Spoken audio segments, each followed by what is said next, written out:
Welcome to the Prayagraj institute. महत्वपूर्ण video की श्रृंखला में आपका स्वागत है। आज हम लोग बात करेंगे उत्तर प्रदेश शिक्षक भर्ती के लिए समान अध्ययन से संबंधित महत्वपूर्ण प्रश्नों के बारे में। जैसा कि हम लोग जानते हैं कि एलटी ग्रेड का एग्जाम और जेआईसी प्रवक्ता के लिए समान अध्ययन का पेपर जो है वो कंपलसरी है।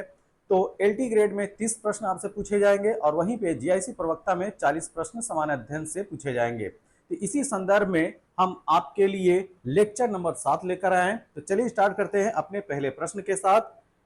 तो यहाँ पे हमारा जो पहला प्रश्न है कि सदाबहार वन निम्नलिखित में से कहाँ पाए जाते हैं।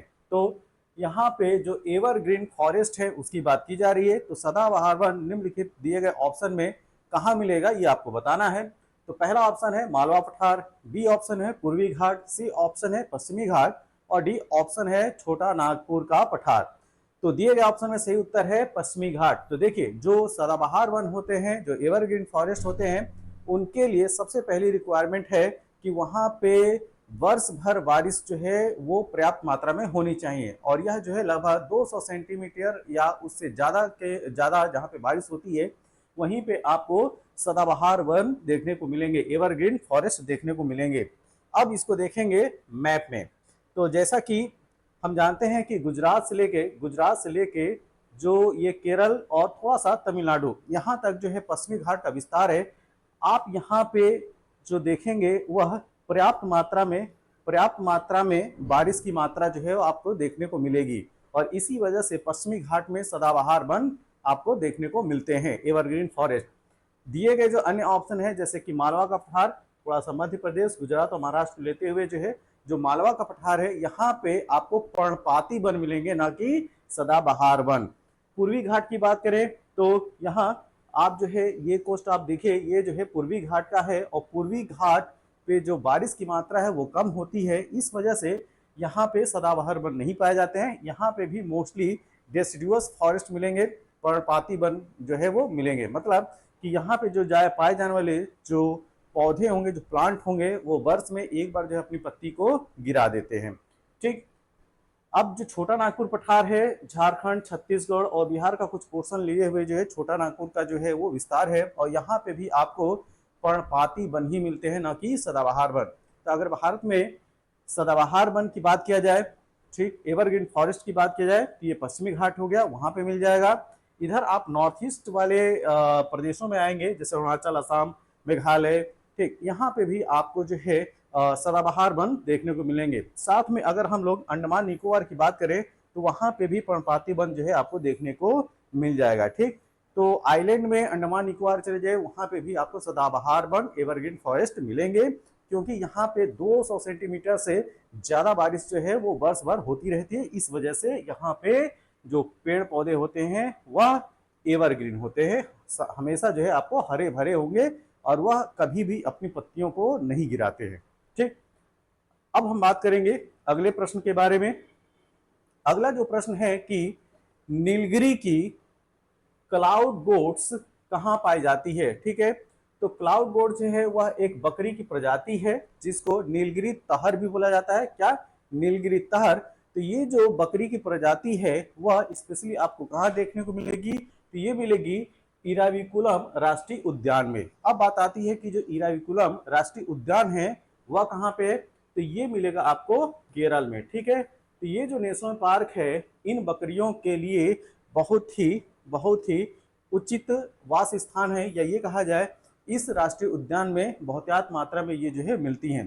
तो ये जो बकरियां हैं, जो क्लाउड गोट्स हैं, अगर इनकी बात किया जाए तो ये जो है इंडेंजर्ड में आती हैं। ठीक है। ये इंडेंजर्ड में आती हैं, संकटग्रस्त प्राणी है और इस वजह से इसके बचाव की जो है काफी जरूरत है। तो अगर आपको जो है इन बकरियों को देखना है तो आपको जाना होगा इराविकुलम राष्ट्रीय उद्यान में, जो कि केरल में है। तो इसको जो है, तो ये जो नीलगिरी तहर है इसको नीलगिरी तहर भी बोलते हैं। ठीक। तो सबसे ज्यादा आबादी जो है इसी नेशनल पार्क में आपको देखने को मिलेगी। अगर आप इसको देखना चाहते हैं कि ये बकरी जो है दिखती कैसी है तो यही है नीलगिरी तहर। ठीक है। तो नीलगिरी तहर इसको बोलते हैं और ये जो है इराविकुलम जो नेशनल पार्क है केरल में उसमें बहुतायत मात्रा में पाई जाती है। और ये ध्यान रखिएगा ये संकटग्रस्त है, इंडेंजर्ड में आती है। ठीक है। तो इसके बचाव की काफी जरूरत है। अगला प्रश्न ये है कि नीचे दो कथन दिए गए हैं, एक को असर्शन और दूसरा का जो है कारण कहा गया है। तो अभिकथन क्या है? गोंडवाना चट्टान समूह भारत के 95% कोयले प्रदान करती है। क्या यह स्टेटमेंट सही है? जी हाँ, यह स्टेटमेंट जो है वो सही है। कारण क्या बताया जा रहा है? अधिकांश धात्विक और अधात्विक, ठीक है, मेटेलिक और नॉन मेटेलिक खनिज धारवाड़ चट्टान समूह से संबंधित है। ठीक, तो ये भी स्टेटमेंट सही है, लेकिन जो अभिकथन है कि गोंडवाना चट्टान समूह भारत के 95% कोयले प्रदान करते हैं, ये स्टेटमेंट और जो दूसरा स्टेटमेंट कारण के रूप में दिया गया है वह उसका कारण नहीं है। दूसरा स्टेटमेंट अपने आप में सही है, लेकिन पहले स्टेटमेंट का एक्सप्लेनेशन नहीं है, उसका कारण नहीं है। तो यहाँ पे जो हमारा सही उत्तर होगा, दोनों स्टेटमेंट सही हैं, ए और आर दोनों सत्य हैं, लेकिन आर जो है वह ए की सही व्याख्या नहीं करता है। तो इस प्रकार जो हमारा सही उत्तर होगा वो होगा option number B. Next, epiphytes मुख्य रूप से कहां पाए जाते हैं? एपीफाइट्स को हिंदी में बोलते हैं अधिपादप। क्या बोलते हैं? अधिपादप। ठीक है, अब बात आती है कि अधिपादप, पहले तो इसका आंसर जानते हैं कि एपीफाइट मुख्य रूप से कहां पाए जाते हैं। तो ये मिलेंगे आपको विश्वती वन में, ठीक है, जो इक्वेटोरियल फॉरेस्ट होते हैं वहां पे आपको एपीफाइट्स देखने को मिलेंगे। अब बात आती है कि ये जो अधिपादप है या जो एपीफाइट्स है वो वास्तव में होते क्या है। तो ऐसे प्लांट जो अपने सपोर्ट के लिए दूसरे पौधों पर निर्भर रहते हैं, ठीक है, उनकी मैकेनिकल सपोर्ट के लिए जो है वह उन पे टंगे रहते हैं, उनको जो है अधिपादप बोलते हैं। ठीक है, जैसे कि कुछ आर्किड्स हो गए, कुछ लाइकेंस हो गए, कुछ फर्न्स जो हैं वह दूसरे पौधे के सपोर्ट से है जो है अपना जीवन यापन करते हैं, या ये कहा जाए कि दूसरे जो प्लांट्स होते हैं उनके ऊपर जो है वो टिके रहते हैं। ठीक, लेकिन ये ध्यान रखना है कि ये परजीवी पौधे नहीं है। जो अधिपादप हैं, नो डाउट मैकेनिकल सपोर्ट के लिए जो है दूसरे पौधे पे जो है वो सहारा लेते हैं मैकेनिकल सपोर्ट के, लेकिन ये जो है पैरासाइट नहीं है। जिस पौधे का सपोर्ट लेते हैं उसको नुकसान नहीं पहुंचाते हैं। ठीक है, तो जो अधिपादप हैं वो मेनली आपको मिलेंगे कहाँ पे? विश्वती वन, जो इक्वेटोरियल फॉरेस्ट है वहां पे। तो अधिपादप का जो है यहाँ पे एक चित्र देख सकते हैं। यहाँ पे ये जो है, ये जो प्लांट्स हैं, ठीक है, जो मेन प्लांट है, मेन प्लांट की जो ब्रांच है उसके ऊपर सपोर्ट से ये जो है वो ग्रो करते हैं, लेकिन जो मेन प्लांट है उसको नुकसान नहीं पहुंचाते हैं। ठीक है, अगर वहीं पे कोई परजीवी पौधा होता तो क्या करता? वह जो है इनमें, इनकी जो शाखाएं हैं, ठीक है, अंदर छाल के अंदर जो है वो पेनिट्रेट करके इसके जाइलम से जो है जल, मिनरल्स वो, और फ्लोएम से जो है फूड वो जो है एब्जॉर्ब करते हैं। जैसे कि परजीवी पौधे का मैं एग्जांपल दूं तो परजीवी पौधे का एग्जांपल है कैस्कुटा। ठीक है, अमरबेल का आपने जो है वो देखा होगा। अमरबेल जो है जो ये जो मेन प्लांट है उसके ऊपर इस तरीके से जो है वो छा जाते हैं, और ये क्या करते हैं कि जो मेन प्लांट होता है जिसके ऊपर ये ग्रो करते हैं उसका फूड और मिनरल्स और न्यूट्रिएंट्स के लिए जो है मिनरल्स और न्यूट्रिएंट्स के लिए इस मेन पौधे पे डिपेंडेंट हो जाते हैं। ठीक है, तो इस तरीके से ये क्या हो गए? ये परजीवी हो गए। लेकिन जो अधिपादप होते हैं केवल अपने सपोर्ट के लिए जो है दूसरे प्लांट पे जो ग्रो करते हैं। तो इनमें एग्जाम्पल जो है लाइकेन याद रखिएगा, और कुछ विशेष प्रकार के जो फर्न है, ठीक है, जो फर्न है वो जो है अधिपादप के अंतर्गत आते हैं, और आर्किड्स। ठीक है, आर्किड जो है वो अधिपादप या एपिफाइट्स कहलाते हैं। ठीक, तो जो मेन बात है आपको याद रखना है, ये परजीवी नहीं है, लेकिन जो कैस्क्यूटा है जिसको अमरबेल बोला जाता है हिंदी में, अमरबेल, ये जो है परजीवी है। ठीक है, ये पैरासिटिक प्लांट है। तो जिस प्लांट पे ये ग्रो करता है उसका वो शोषण कर लेता है। ठीक है, तो उनसे भोजन और न्यूट्रिएंट्स और मिनरल्स जो है ये प्राप्त करते हैं, तो इस वजह से ये परजीवी होगा। लेकिन अधिपादप जो है परजीवी नहीं है। अगला प्रश्न है कि नामचिक नामचिक नामफुक कोयला क्षेत्र किस राज्य में स्थित है? तो ये मिलेगा आपको नॉर्थ ईस्ट के अरुणाचल प्रदेश में। ठीक है, तो अरुणाचल प्रदेश में यह आपको कोयले की खान देखने को मिलेगी, नामचिक नामफुक। अगला प्रश्न, निम्नलिखित में से कौन सी जल संधि के माध्यम से यूनाइटेड किंगडम और फ्रांस को जोड़ने वाली सुरंग है? तो ये है डोवर जल संधि। कौन सी कौन सी जल संधि? डोवर जल संधि। अब बात आती है कि जल संधि होती क्या है, ठीक है। तो देखिए, ऐसा एक वाटर बॉडी, एक नैरो से जो वाटर पैसेज होगा, ठीक है, जो दो लैंड मास को कनेक्ट करता है, ठीक है, दो लैंड मास को कनेक्ट करेगा। लैंड मास से मतलब है भूभाग, ठीक।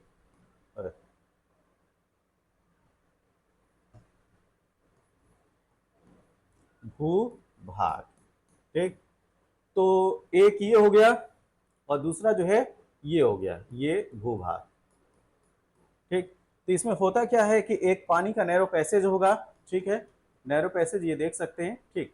इससे लैंड मास ए और लैंड मास बी ये जो है वो जुड़े होते हैं। इसी को हम लोग बोलेंगे जल संधि, या इंग्लिश में बोला जाता है स्ट्रेट। क्या बोला जाएगा?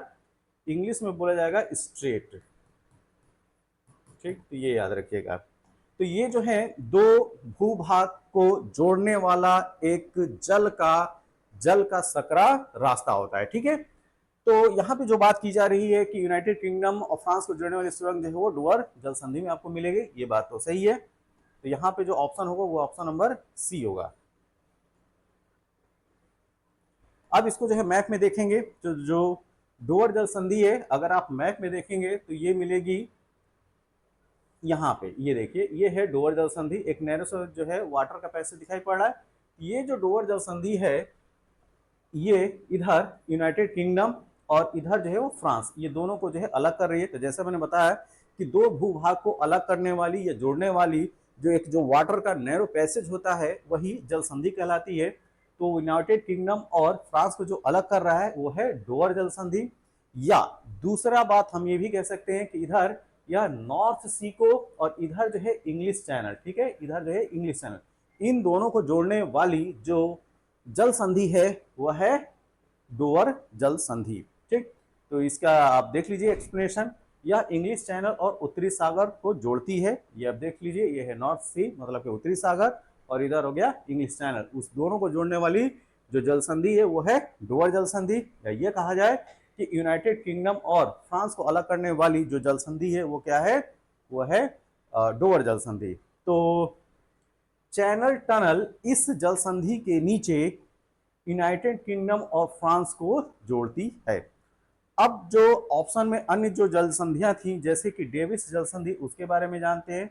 तो जो डेविस जल संधि है, ठीक, वो ये है। तो डेविस जो जल संधि है वह यह जो है अटलांटिक ओशियन, ठीक, अटलांटिक महासागर और बेफिन की खाड़ी को जोड़ती है, ठीक। किसकी? बेफिन की खाड़ी और अटलांटिक ओशियन को जोड़ने का जो काम कर रही है वो है डेविस जल संधि। और अगर बात करें लैंडमास की तो ये है ग्रीनलैंड। ग्रीनलैंड ये देख लीजिए, ये है ग्रीनलैंड। तो ग्रीनलैंड और कनाडा को अलग करने वाली जो जल संधि है ये है डेविस जल संधि। तो इस तरीके से भी इसको याद रखिएगा। तो जो डेविस जल संधि है वह बेफिन की खाड़ी और अटलांटिक ओशियन को जोड़ने का काम कर रही है, या ये कहें ग्रीनलैंड ग्रीनलैंड ग्रीनलैंड और कनाडा को अलग करने का काम कर रही है। कौन सी? डेविस जल संधि। आगे बात करेंगे हम लोग डेनमार्क जल संधि की। तो देखिए, जो डेनमार्क जल संधि है वो ये है, ठीक है। तो ये ग्रीनलैंड और आइसलैंड को अलग कर रही है। ये देखिए, ये है डेनमार्क जल संधि, ये जो है आइसलैंड और ग्रीनलैंड को अलग कर रही है। और देखिए, ग्रीनलैंड जो है वह डेनमार्क का आइलैंड है, ठीक है। तो ये हो गई डेनमार्क स्टेट। या अगर हम लोग दूसरी बात करें तो यह जो है उत्तरी अटलांटिक को आर्कटिक महासागर से जोड़ने का काम करती है, ठीक है। तो ये हो गया नॉर्थ अटलांटिक सी और ये हो गया आर्कटिक सी, ठीक है। तो आर्कटिक सी और मतलब कि आर्कटिक ओशियन, आर्कटिक महासागर और नॉर्थ अटलांटिक ओशियन को भी जोड़ने का काम डेनमार्क स्टेट कर रहा है। अगला जिब्राल्टर जल संधि जो है वो काफी ज्यादा इंपॉर्टेंट है। तो जिब्राल्टर जो जल संधि है वह किस लिए इंपॉर्टेंट है? क्योंकि यह जो है मेडिटेरियन सी, इधर आप देखिए ये है मेडिटेरियन सी और इधर है अटलांटिक ओशियन। तो मेडिटेरियन सी और अटलांटिक ओशियन को जो जोड़ने का काम करती है वो है स्ट्रेट ऑफ गिब्राल्टर। एक चीज ये याद रखना है। दूसरा ये याद रखना है कि स्पेन को, इधर देखिए स्पेन है यूरोप में, स्पेन को मोरक्को से जो अलग करने वाली जल संधि है वो है गिब्राल्टर। तो दो देश कौन से, स्पेन और मोरक्को को अलग करने वाला जो जल संधि है वो है गिब्राल्टर। अगर आपसे बोला जाए कि दो कॉन्टिनेंट यूरोप और अफ्रीका को अलग करने वाली जल संधि का क्या नाम है, तो वो भी यही जो है ये स्टेट ऑफ गिब्राल्टर ही है। क्या, या इधर यूरोप हो गया और इधर जो है अफ्रीका का जो मोरक्को है उसको अलग करती है। तो जिब्राल्टर जो है वो तीन तरीके से याद रखिए। जिब्राल्टर वह जल संधि है, वह स्टेट है जो मेडिटेरियन सी को अटलांटिक ओशियन से जोड़ती है। एक पॉइंट ये हो गया। दूसरा पॉइंट आपको ये याद रखना है कि स्पेन को मोरक्को से अलग करती है। ठीक, ये दो देश को अलग करने वाली जो जल संधि है वो जिब्राल्टर है। और तीसरा पॉइंट आपको ये याद रखना है कि दो कॉन्टिनेंट यूरोप और अफ्रीका को अलग करने वाली जो जल संधि है वह जिब्राल्टर स्ट्रेट है, जिब्राल्टर जल संधि है। तो इस तरीके से तीनों पॉइंट जो है जिब्राल्टर के संबंध में बहुत ही महत्वपूर्ण है। अगला, पाक जल संधि भारत और निम्नलिखित में से किसके बीच समुद्री सीमा बनाती है?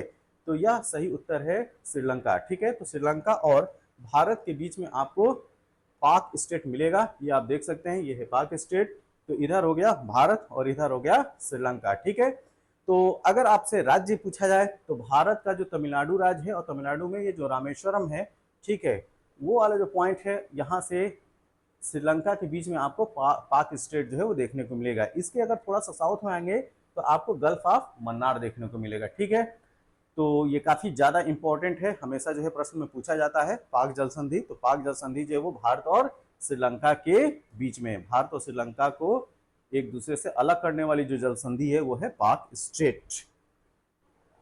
अगला प्रश्न, निम्नलिखित में से कौन सी जल संधि एशिया को उत्तरी अमेरिका से अलग करती है? तो ये है बेरिंग जल संधि, बेरिंग स्ट्रेट। अब बेरिंग स्ट्रेट को मैप में देखते हैं। ठीक है, तो बेरिंग स्ट्रेट को अगर देखा जाए तो ये देखिए, ये है बेरिंग जल संधि। ठीक है, बेरिंग स्ट्रेट ये क्या करता है, बेरिंग स्ट्रेट वो जो है चुक्ची जो सी है आर्कटिक ओशियन का, उसको और बेरिंग सी, इन दोनों को जोड़ने का काम करता है। कौन? Bering Strait. तो बेरिंग स्ट्रेट बेरिंग सागर को चुक्ची सागर जो कि आर्कटिक ओशियन का पार्ट है उससे जोड़ती है। ठीक है, तो ये आप देख सकते हैं, ये है आर्कटिक ओशियन और इसमें है चुक्ची सी। इसको और ये जो बेरिंग सी है उसको जो जोड़ने का काम कर रहा है बेरिंग स्ट्रेट है। ठीक, एक पॉइंट ये हो गया। दूसरा पॉइंट ये आपको याद रखना है कि रूस जो कि एशिया में है, ठीक है, उसको अलास्का जो कि उत्तरी अमेरिका का पार्ट है, या ये कहा जाए अलास्का पे जो अधिकार है वो यूएसए का है। किसका है? यूएसए का। ठीक है, तो यहाँ पे आपको ये याद रखना है कि जो अलास्का है और रसिया है एक दूसरे से जो अलग होते हैं वो बेरिंग स्ट्रेट से ही अलग होते हैं। ठीक, एक पॉइंट ये हो गया। दूसरा पॉइंट क्या मैंने बताया था, आर्कटिक ओशियन का जो चुक्सी सी है वह और ये जो बेरिंग सी है एक दूसरे से जो है वह बेरिंग स्ट्रेट या बेरिंग जल संधि से जुड़े हुए हैं। तो यहाँ पे जो मैंने बताया कि अलास्का जो है वो USA, United state of America का जो है वो हिस्से के अंतर्गत आता है।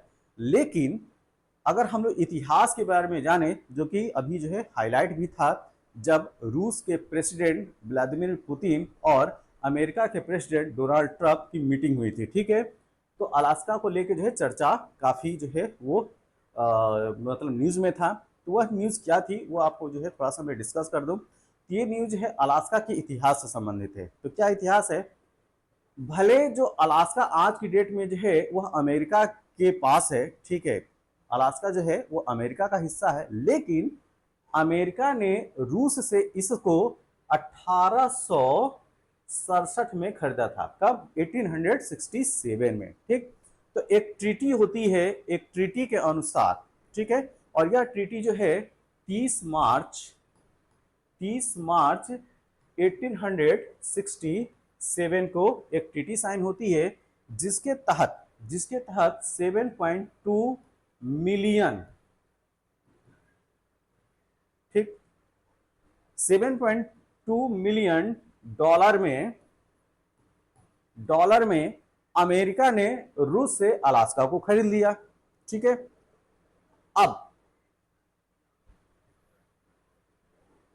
अब जो पूरी तरीके से जो अधिकार होता है अलास्का के ऊपर रूस का, वो होता है 18 अक्टूबर 1867 को। ठीक, तो पूरी तरीके से जो हस्तांतरण हो जाता है अलास्का का रूस से अमेरिका को, वह डेट होती है 18 अक्टूबर जो है 1867।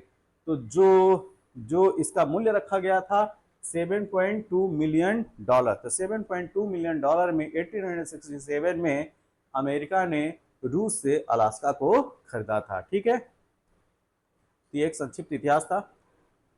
अब थोड़ा सा मलक्का जल संधि के बारे में बात कर लेते हैं। तो मलक्का जल संधि जो है वो काफी इंपॉर्टेंट है, क्योंकि स्टेट ऑफ मलक्का जो है इधर हिंद महासागर इंडियन ओशन को और इधर जो है पैसिफिक ओशन दोनों को जोड़ने का काम करता है। तो इस वजह से स्टेट ऑफ मलक्का बहुत ज्यादा इंपॉर्टेंट है। ठीक है, और दूसरी बात अगर हम कहें तो मलेशिया को इंडोनेशिया से अलग करने वाला जो जल संधि है, जो स्टेट है, वो है स्टेट ऑफ मलक्का ही है। तो स्टेट ऑफ मलक्का जो है काफी ज्यादा इंपॉर्टेंट है। क्या, या हिंद महासागर, और हिंद महासागर में स्पेशल बात करें तो जो ये अंडमान सी जो है उसको, ठीक है, तो अंडमान सी हिंद महासागर का जो पार्ट है उसको और इधर जो है पैसिफिक ओशन उससे जो जोड़ने का काम करता है वो स्टेट ऑफ मलक्का है।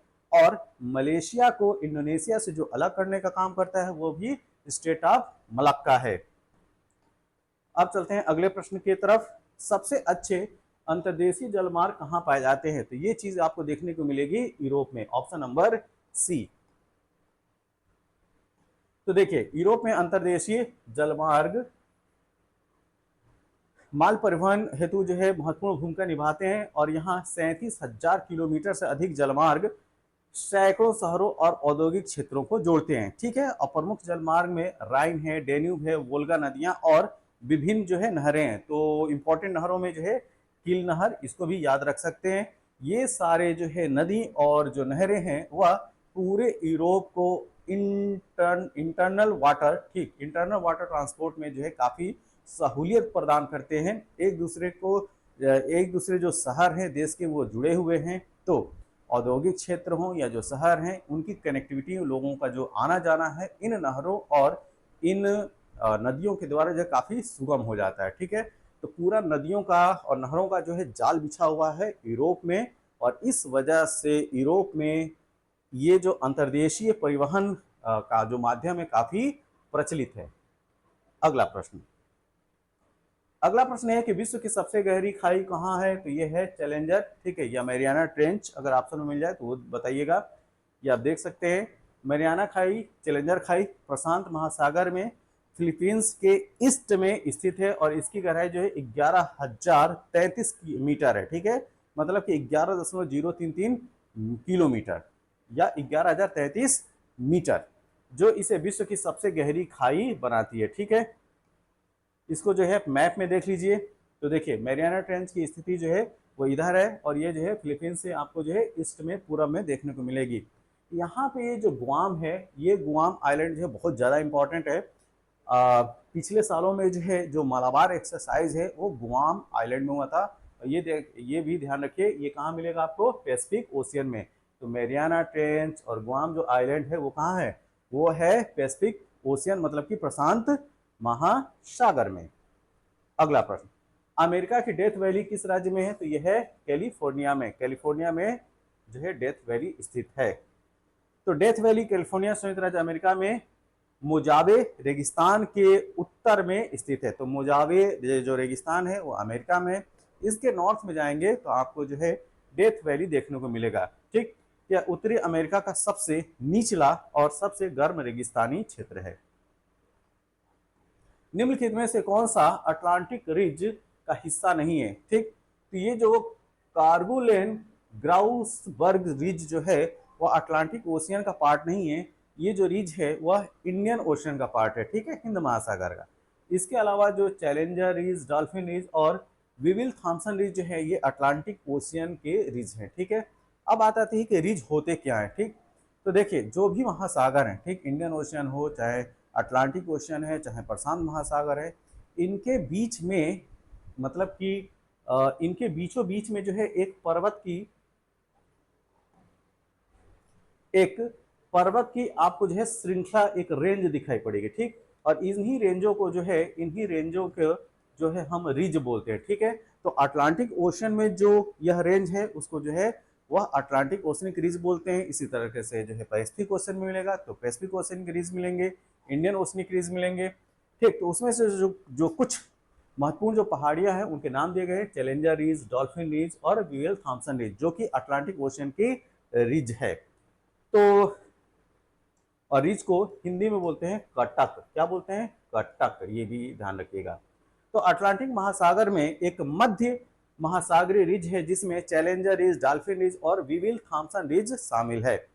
कार्गुलेन ग्राउसबर्ग रिज हिंद महासागर में स्थित है, न कि अटलांटिक ओशियन में। अगला प्रश्न, फारस की खाड़ी की सीमा निम्नलिखित में से किसके साथ नहीं बनती है?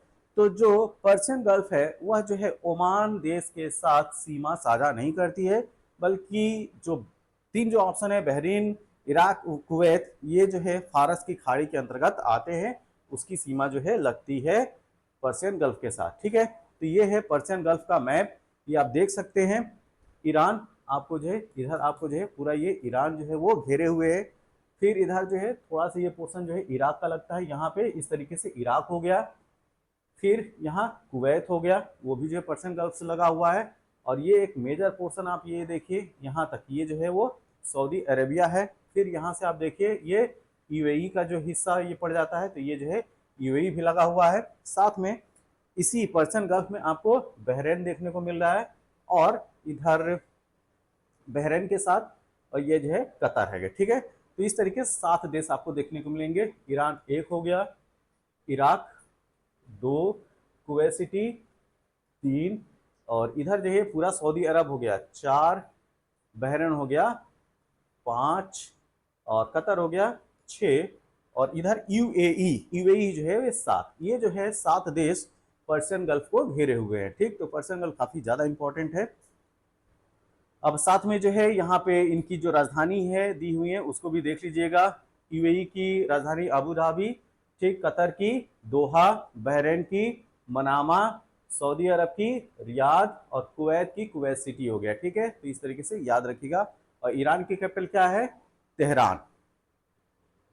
और यहाँ पे ओमान की कैपिटल भी है, देख लीजिए, ये है मस्कट, ठीक है। मस्कट जो है वह ओमान की कैपिटल है। तो एक चीज और जो है इस मैप से हम लोग निकाल सकते हैं, अगर आपसे पूछा जाए कि स्ट्रेट ऑफ हरमुज किसको जोड़ता है, क्या? स्ट्रेट ऑफ हरमुज, जो हरमुज जल संधि है वह जोड़ती है गल्फ ऑफ ओमान। ये आप देख सकते हैं, ये पूरा जो है गल्फ ऑफ ओमान है, गल्फ ऑफ ओमान को जो है पर्शियन गल्फ से, ठीक। नेक्स्ट, इंडोनेशिया के द्वीपों को पश्चिम से पूर्व की ओर सही क्रम क्या होगा, ठीक है। तो आपको जो है वेस्ट वेस्ट टू ईस्ट जो है वो अरेंज करना है। तो सबसे वेस्ट में आपको मिलेगा सुमात्रा, उसके बाद जावा, उसके बाद बाली और लोम्बोक। तो यहाँ पे जो सही उत्तर है वो है ऑप्शन नंबर बी। इसको हम मैप में देखते हैं। देखिए सुमात्रा ये हो गया, ठीक। सुमात्रा के बाद जावा, जावा के बाद ये हो गया बाली, और ये छोटा सा जो है वो लोम्बोक दिखाई पड़ रहा है, ठीक है। तो ये क्रम है सुमात्रा, जावा, बाली और लोम्बोक।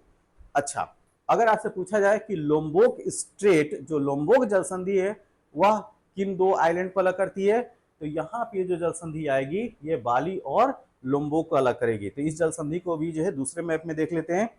ये है लोम्बोक स्ट्रेट, ये भी प्रश्न पूछा गया है, ठीक। तो लोम्बोक जो जल संधि है यह बाली और लोम्बोक आइलैंड को अलग करती है, ठीक है। तो लोम्बोक को याद रखना है। अगला प्रश्न, निम्नलिखित में से कौन सा पॉलिनेशिया द्वीप समूह का हिस्सा नहीं है, ठीक है। तो पॉलिनेशिया के अंतर्गत जो नहीं है वो है टीनियन, ऑप्शन नंबर डी, ठीक। तो ओशिनिया का उप क्षेत्र जिसमें 1000 से अधिक छोटे बड़े द्वीप हैं। प्रमुख द्वीपों में टोंगा, तुवालू, तहिती, समोआ आते हैं, ठीक है। और टीनियन जो है मारियाना द्वीप समूह का हिस्सा जो है वो पॉलिनेशिया में नहीं है, ठीक है। अगला प्रश्न, जापान का सबसे बड़ा द्वीप कौन सा है? तो जापान का सबसे बड़ा द्वीप है होन्शु द्वीप। कौन सा? होन्शु द्वीप। तो इसके जो 4 प्रमुख जो आइलैंड है उनको देख लीजिए। तो सबसे उत्तर में, नॉर्थ में होक्काइडो है, होक्काइडो। उसके बाद होन्शु आता है, ठीक। उसके बाद शिकोकू है, और क्यूशु जो है सबसे साउथ में है। तो ये जो है नॉर्थ टू साउथ का क्रम भी कभी कभी पूछ लिया जाता है। तो सबसे नॉर्थ में क्या होगा? होक्काइडो, उसके बाद होन्शु, उसके बाद शिकोकू और क्यूशु।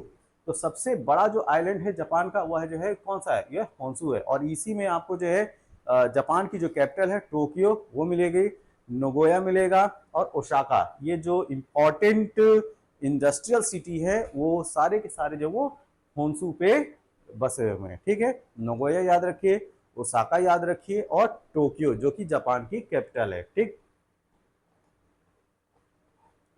निम्नलिखित में से कौन सा कथन सही नहीं है? फॉकलैंड द्वीप समूह हिंद महासागर में।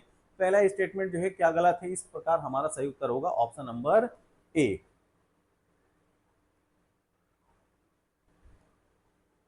देखिए, जो फॉकलैंड द्वीप समूह है वो साउथ अटलांटिक महासागर में, ठीक है, दक्षिण अमेरिका के 300 मील उत्तर पूर्व में यूनाइटेड किंगडम का स्वशासित क्षेत्र है। तो फॉकलैंड जो द्वीप समूह है उस पर अधिकार जो है यूनाइटेड किंगडम का है। नामीबिया अफ्रीका में है, निकारागुआ यह जो है सेंट्रल अफ्रीका में का देश है, ठीक है।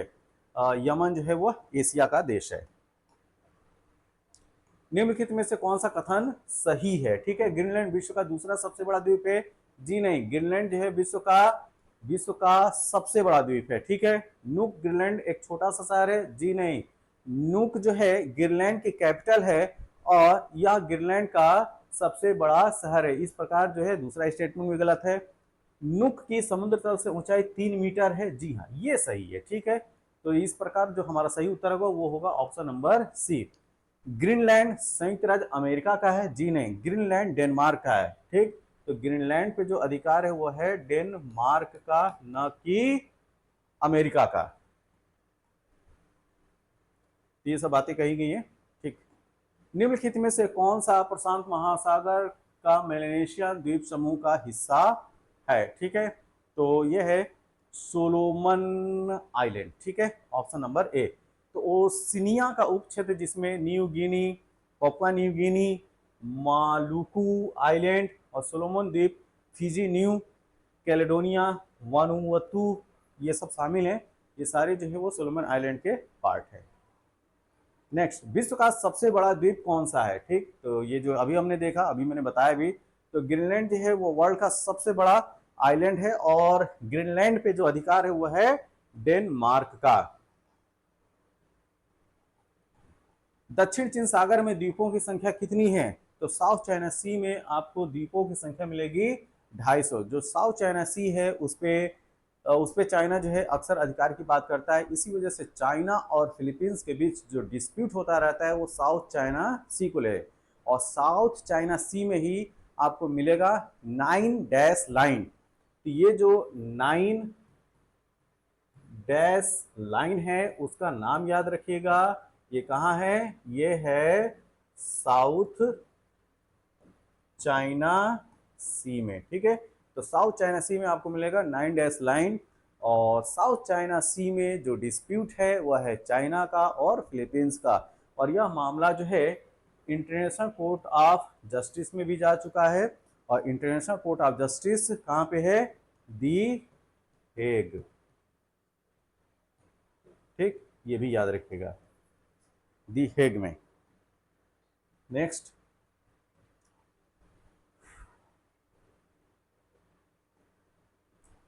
अगला प्रश्न, सिनाई प्रायद्वीप कहाँ स्थित है? ठीक है, तो सिनाई पेनिनसुला की बात की जा रही है। तो सिनाई पेनिनसुला पर अधिकार है मिस्र का। अब इसको जो है मैप में देखते हैं सिनाई पेनिनसुला को। तो पहले जो है आप इसको देख लीजिए। सिनाई जो प्रायद्वीप है, सिनाई पेनिनसुला या मिस्र में है, जो अफ्रीका और एशिया को जोड़ता है। यह लाल सागर और भूमध्य सागर के बीच में आंशिक रूप से बसा हुआ क्षेत्र है। तो इसको जो है मैप में देखिए। तो सिनाई पेनिनसुला आप ये देख सकते हैं, ठीक है। तो सिनाई पेनिनसुला, या पेनिनसुला क्यों है?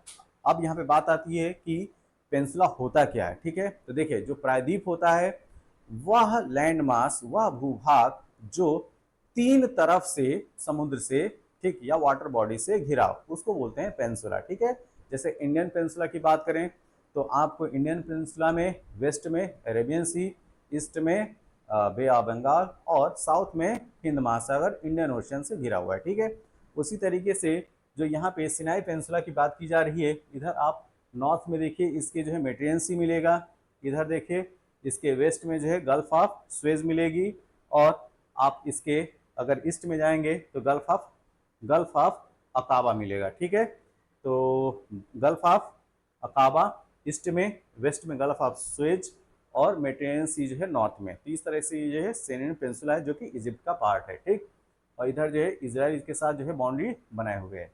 एक चीज़ ये भी याद रखिएगा, जो गल्फ ऑफ सुएज है, ठीक है, सुएज की जो खाड़ी है वह रेड सी का ही पार्ट है। तो यह जो रेड सी है आगे आगे ये जो जुड़ता है वह सुएज कैनाल से जुड़ता है। तो ठीक है, तो सुएज कैनाल से जो है यह यहीं से जो है सुएज पोर्ट से पोर्ट सईद तक जो एक लंबी सी जो कैनाल बनाई गई है, ठीक, वह मेडिटेरियन सी नॉर्थ में, और इधर जो है साउथ में इधर जो है गल्फ ऑफ सुएज या रेड सी लाल सागर को जोड़ने का काम करती है।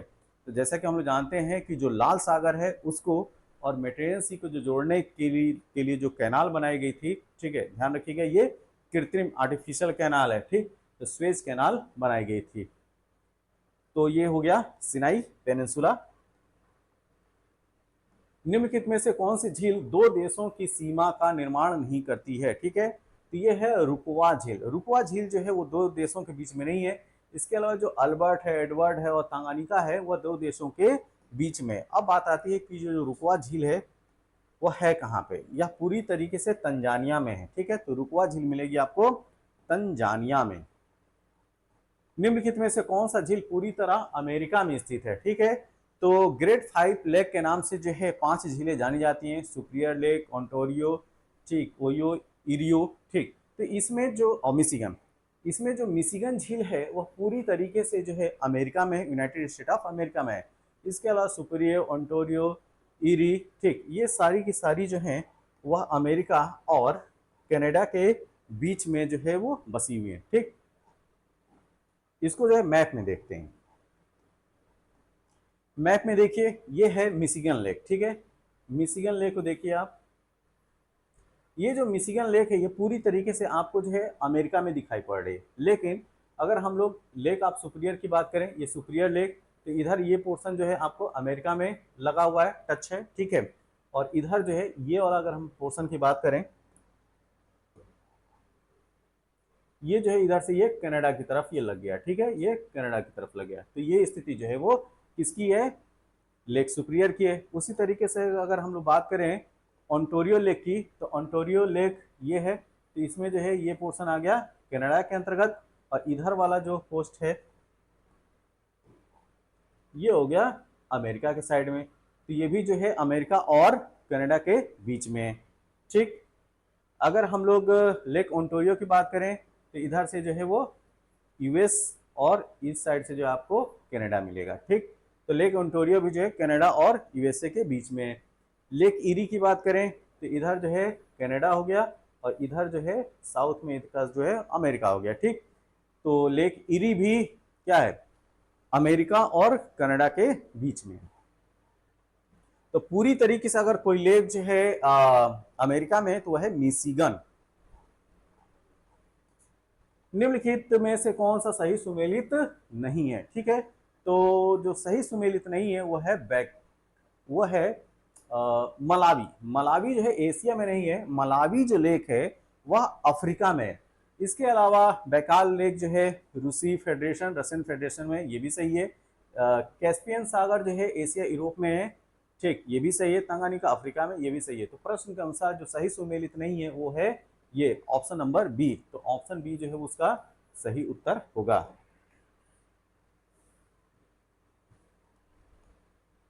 आप इसमें जो है मलावी को देख सकते हैं। ठीक है, तो जो मलावी लेक है, मलावी लेक ये है, ये है मलावी लेक।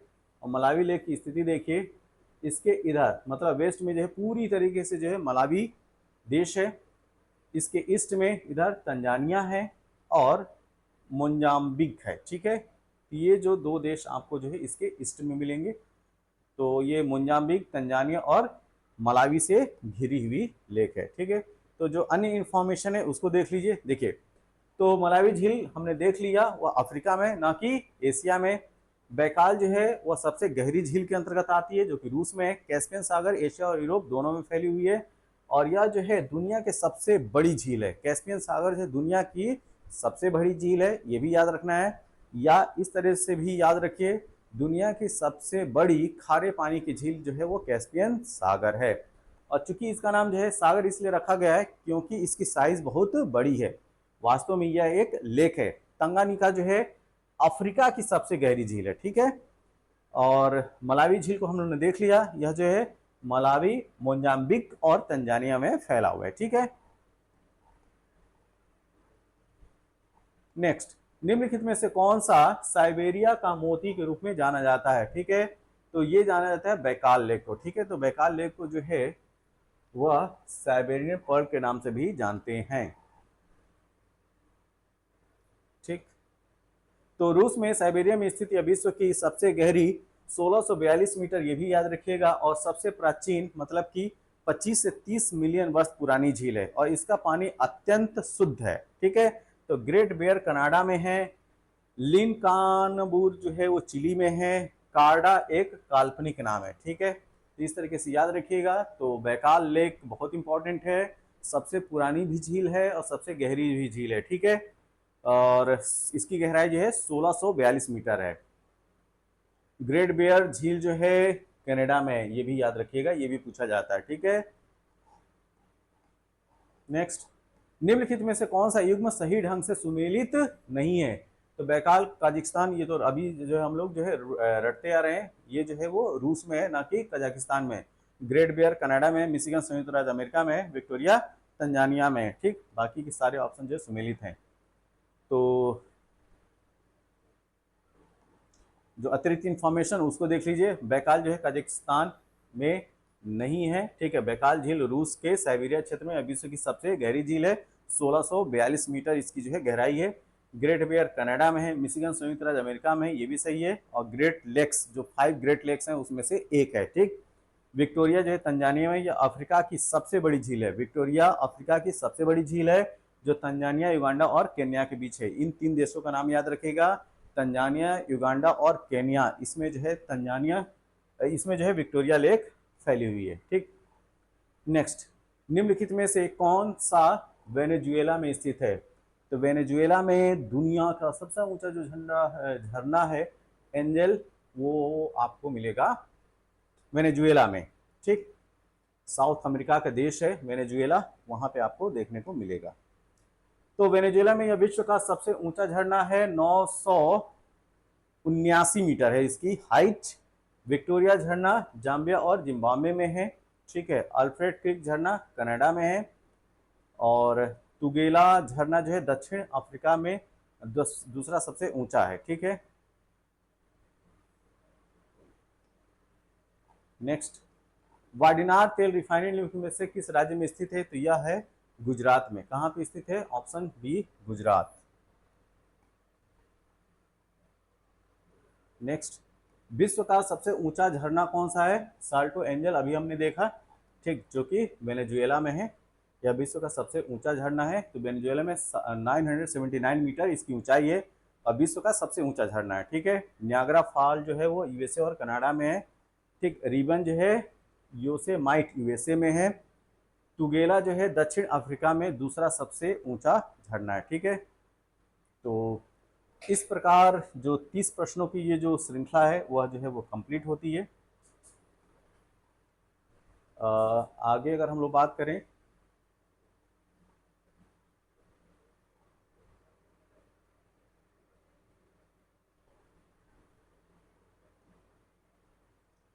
ओके, इस प्रकार यह 30 प्रश्नों की श्रृंखला जो कंप्लीट होती है। यह वीडियो आपको कैसा लगा? जैसा भी लगा हो आप अपने सुझाव जो है कमेंट बॉक्स में जरूर दें। तब तक के लिए थैंक यू, धन्यवाद।